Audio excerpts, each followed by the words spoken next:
Hi friend, আসসালামু আলাইকুম। এই ভিডিওতে দেখবেন পিএনজি মোবাইল ফ্রেম আপনার হাতের স্মার্টফোন দিয়ে কিভাবে তৈরি করবেন। Mobile frame pixel lab apps দিয়ে করতে হবে। তার জন্য প্রথমেই পিক্সেল ল্যাব অ্যাপসটি ওপেন করবেন। ওপেন করার পর ওপেন করে নিলাম।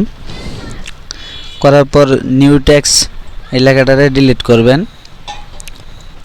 ডিলিট করার পর আপনার স্মার্টফোনের যেরকম আপনার স্মার্টফোনটা এক এক ধরনের মডেল হতে পারে, তার জন্য আপনারা গুগলে যাবেন বা ক্রোমে যাবেন, যে আপনার ফোনের একটা পিকচার ব্ল্যাক কালারে ডাউনলোড করে নেবেন। ডাউনলোড করার পর ওই ইমেজটি ডাউনলোড হয়ে গেলে তারপর এই যে দেখেন এই জায়গায় ক্লিক করবেন। ক্লিক করার পর এই যে ইনপুট একটা অপশন আছে, এই জায়গায় ক্লিক করবেন। করার পর এরকম পিকচারটা নিয়ে আসবেন, এরকম একটা আসবে। আসার পর রাইট চিহ্ন দিবেন, মাঝে নিয়ে আসবেন সরাসরি। আমি যেভাবে আনছি সেমভাবে আপনারা এই কাজটা করবেন।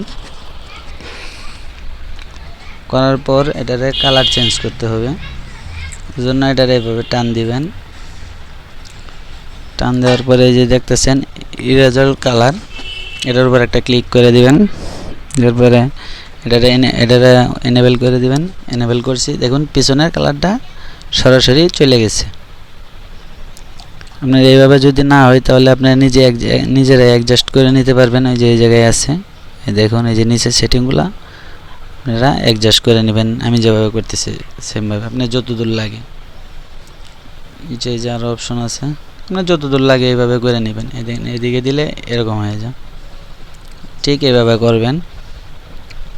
করার পর এটারে ওকে করবেন। এখন কিন্তু আমার হয়ে গেল। হয়ে যাওয়ার পর এই সাইডে যে এটা আছে এটার উপর একটা ক্লিক করবেন। করার পর এই জায়গায় একটা ক্লিক দিবেন। দেওয়ার পরে এই যে আমার পিএনজি ফটোটা হয়ে গেছে।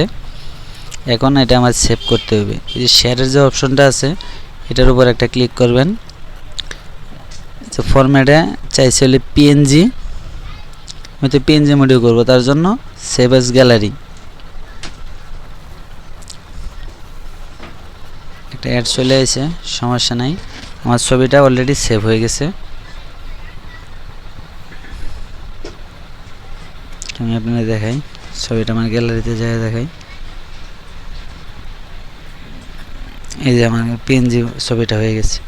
ঠিক আপনারা সেমভাবে এই কাজটি করতে পারবেন। ধন্যবাদ ভিডিওটি শেষ পর্যন্ত দেখার জন্য। আপনি যদি আমার চ্যানেল নতুন হয়ে থাকেন তাহলে অবশ্যই সাবস্ক্রাইব করবেন আমার চ্যানেলটি। Thank you.